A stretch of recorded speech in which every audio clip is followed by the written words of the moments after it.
투자처를 찾지 못하고 시중에 풀려있는 자금이 1,000조 원을 넘어섰습니다. 올해 과연 이 자금이 어떤 자산 시장으로 가느냐에 따라 우리 경제의 큰 흐름도 바뀔 수 있는데요. 다양한 자산 시장 중에서도 특히 시중 유동 자금에 예민한 곳이 있습니다. 바로 부동산 시장 또 주식 시장이죠. 오늘 아침 토론에서는요, 올 한 해 시중 유동 자금 흐름이 어디로 이동할지, 또 부동산 시장과 주식 시장에서 각각 주목해야 할 포인트 부분은 어떤 것이 있는지 알아보도록 하겠습니다. 여러분의 전망과 선택도 저희 아침 토론으로 보내주시기 바랍니다.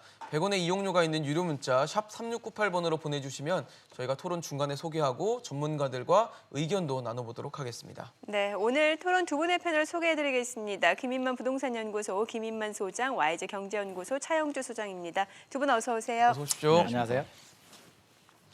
지금 시중에 갈 곳을 잃은 돈이 1,000조 원을 넘어섰다라고 합니다. 네. 사실 투자를 어딘가 해야 될 텐데 이 돈이 계속 떠돌고 있는 상황입니다. 근데 계속 이렇게 떠도는 돈이 많아진 배경 두 분은 좀 어떻게 보시는지 궁금해요. 어떻게 보세요? 일단 부동자금은 항상 있었죠. 근데 이제 그 규모라든지 그런 거에 이제 증가 속도라든지 이런 것들이 현재로서 좀 문제된다라고 좀 말씀드릴 수 있겠습니다. 예. 2018년 이후부터 증가 속도가 좀 가파르게 올라오기 시작하면서 대략 1,000조 7천억 정도 예. 현재 부동자금이 있는 것으로 시중에 알려지고 있습니다.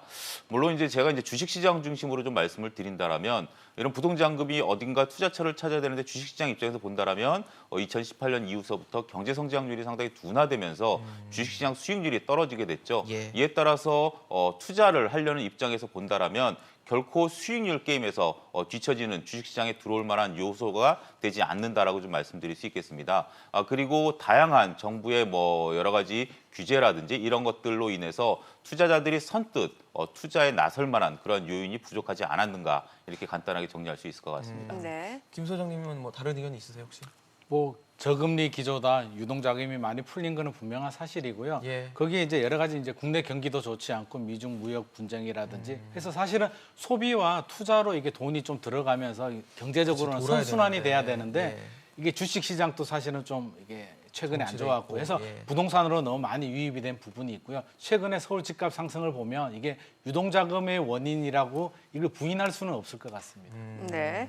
자, 이제 구정 연휴도 다 지나고 본격적으로 2020년을 맞았습니다. 그러면 이제 이 어마어마한 시중의 유동 자금이 과연 어떤 자산 시장으로 흘러갈 것인지에 대해서 저희가 토론 또 전망을 해보려고 하는데 일단 두 분은 각각 뭐 부동산 전문가시고 또 주식 전문가시니까 부동산 시장, 주식 시장으로 흘러갈 것이다 이렇게 보시는 거잖아요. 그 근거를 좀 먼저 들어볼게요. 예, 먼저 주식시장서부터 말씀드린다라면 네. 2020년에 대한 물론 이제 지금 갑자기 우한 폐렴이라는 네. 그 돌발 맞아요. 변수가 그렇죠. 나타나긴 했습니다만 그 이전에 나온 글로벌 경제에 대한 어떤 전망치들을 보게 된다라면 중국이 6%대의 경제 성장률을 달성할 수 있을 것이다. 우한 폐렴 이제 이전의 얘기입니다.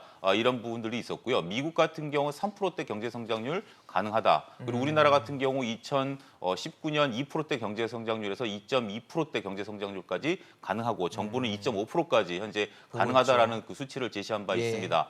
이런 것들을 보게 된다라면 결국 경제가 성장하는 것만큼 기업의 이익은 증가할 수밖에 없을 것으로 보여지고요.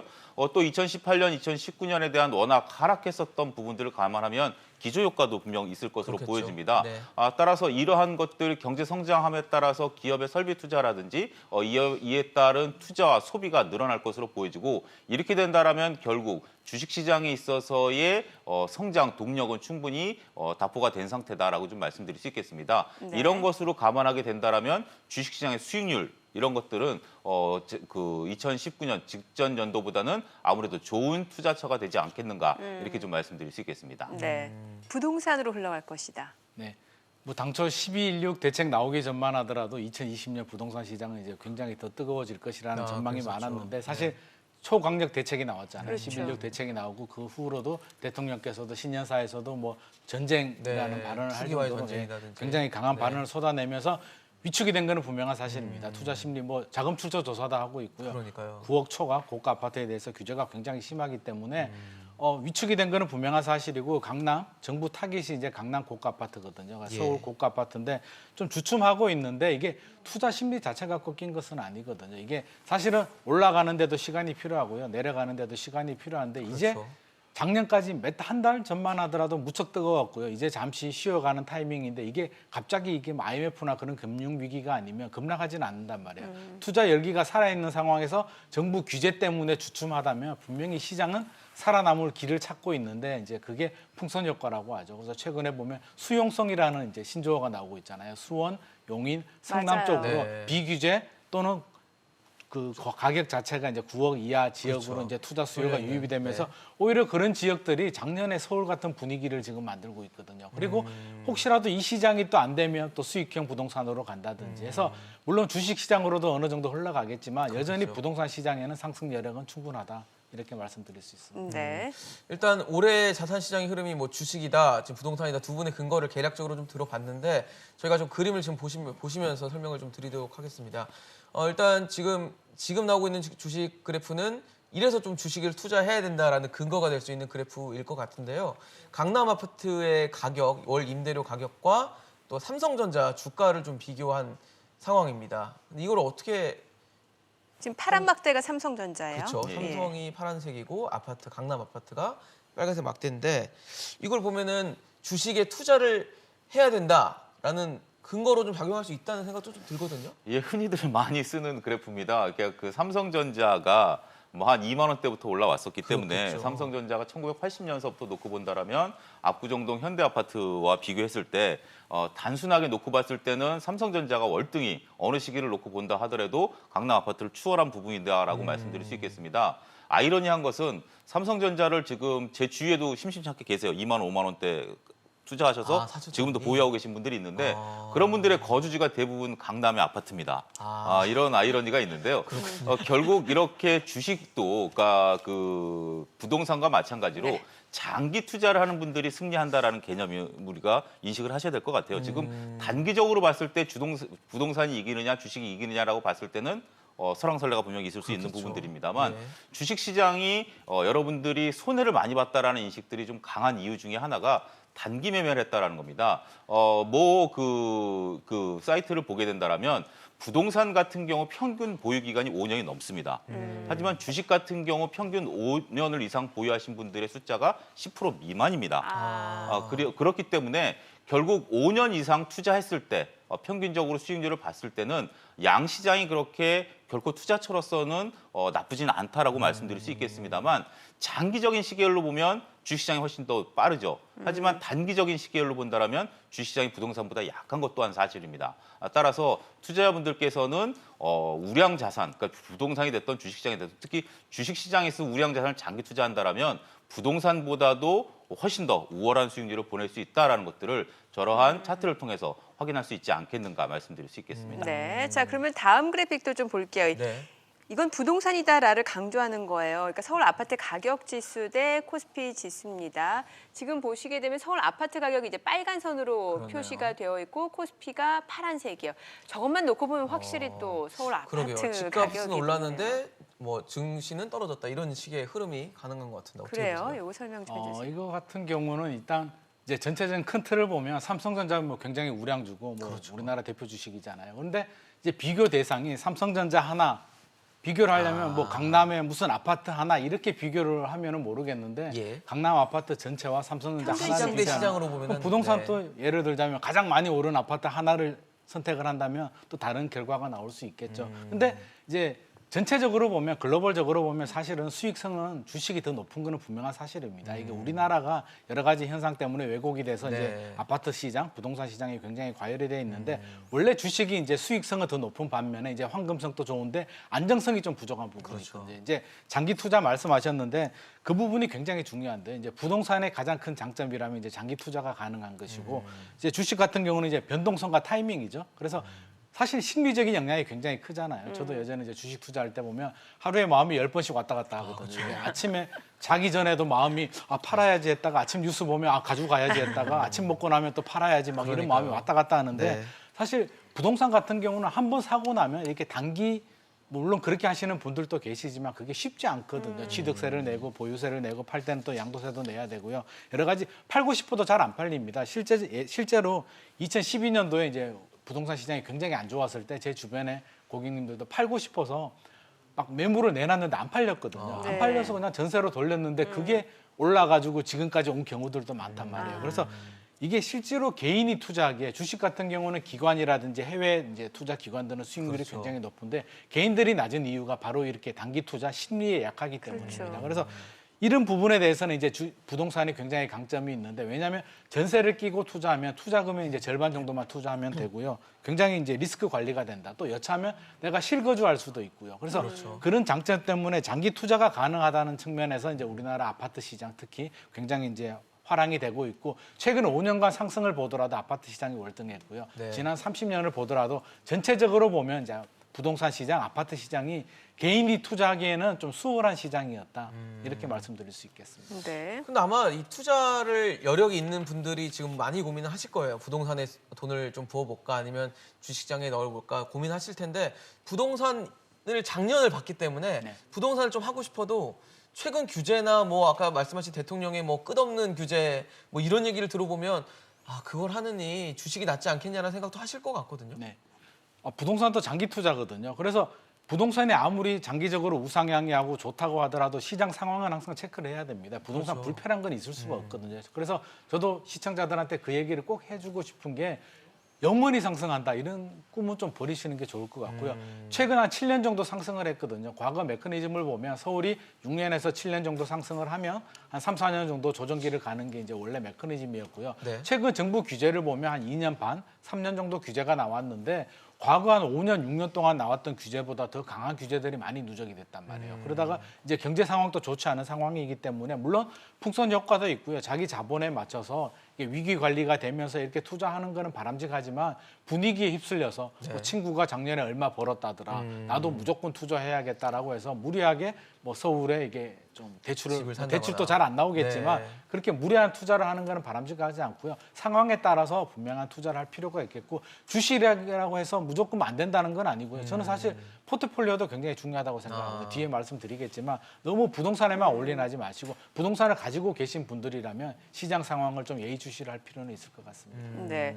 소장님 어때요? 최근에 그 자산운용 쪽에서도 예를 들어 뭐 부동산 펀드도 있고 뭐 리츠 상품도 있고 여러 가지 있잖아요. 그 포트폴리오에 좀 변화가 느껴지나요? 어때요? 예, 그렇습니다. 그러니까 이제 그 최근에 보면 그 부동자금이 늘었긴 했습니다만 주식 시장에서 작년에 최고로 많이 늘었던 게 바로 리츠 상품들입니다. 우리가 이제 지금 뭐 라임 자산운용에 조금 좋지 않은 얘기들이 들리고 있습니다만 일부 자산운용사들에서 리츠 상품 그리고 증권사들이 대규모 리츠 상품들을 개발하는 게 이게 어떻게 본다라면 부동산과 주식 시장에 있어서의 중간지대가 아니겠는가 그렇게 좀 말씀드릴 수 있겠죠.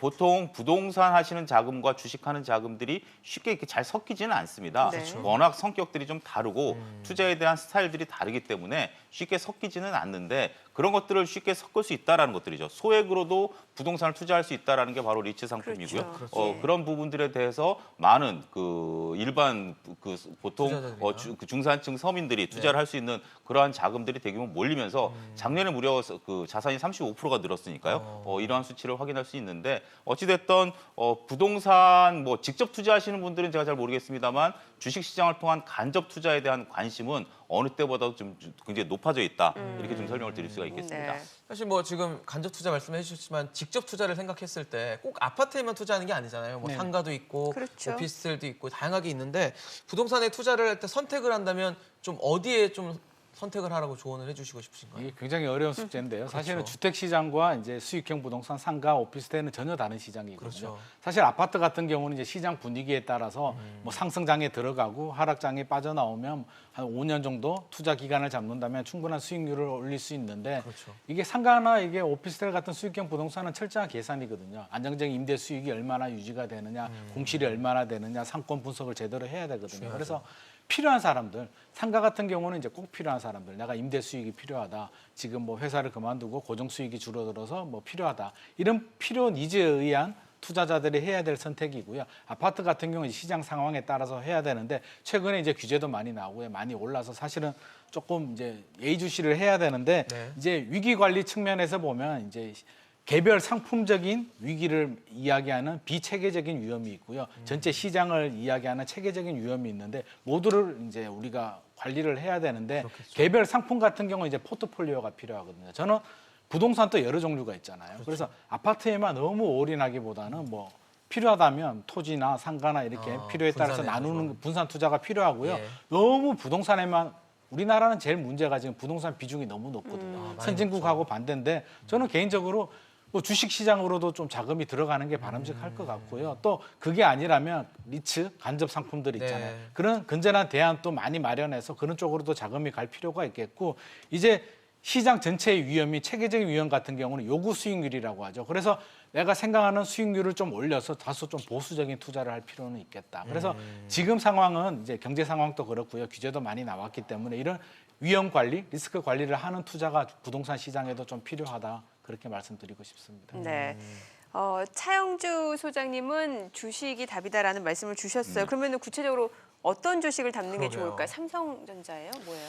결국 삼성 똑같은 질문인데 제가 더 어려운 것 같습니다. 뭐하고 상가, 오피스텔 세 가지 중에 하나인데 저는 2,000개 중에 몇 가지를 종목이 결정해야 너무 되기 때문에 많네요.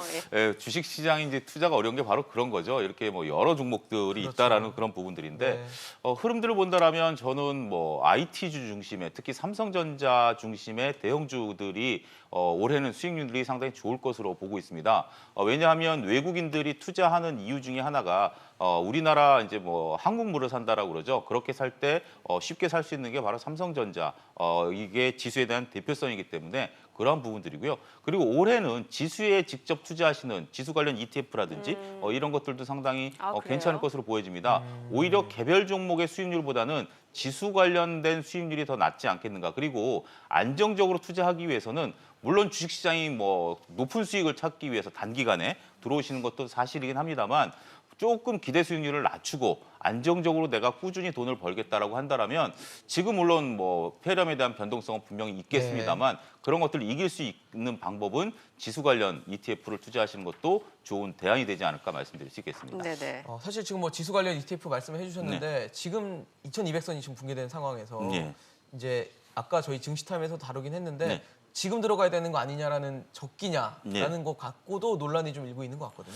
시점을 맞춘다라는 게 제일 어려운 것 같습니다. 어렵죠. 종목보다도 시점이 제일 쉽지 않죠. 어려운 네. 건데 이렇게 하시면 될 것 같습니다. 지금 이제 단기 변동성 확대될 것으로 개인적으로 보고 있습니다. 네. 따라서 우리가 저점을 맞춘다라는 것은 소위 저희들이 말할 때 신의 영역이거든요. 그렇죠. 따라서 우리가 투자하는 금액들을 한 3분할 내지 5분할 해서 적당한 가격에 내가 한 이 정도 있으면 됐다라고 싶을 때 서로 더 준다 하더라도 네네. 더 욕심을 좀 버려야 준다고 되겠죠. 조금 하게 된다라면 결국 좋은 방법이 되지 내가 저점에 정확히 들어가서 하겠다라는 것은 불가능하다라는 걸 말씀드리면서 적절하게 분할 매수 관점에서 접근하시는 게 유효하지 않을까 말씀드릴 수 있겠습니다. 네. 어때요? 지금 차영주 소장님의 그 주식 투자 방법에 대해서 어떻게 들으셨나요? 지수 관련 ETF 메모했습니다. 저도 좀 관심을 좀 가져야 될 것 같고요.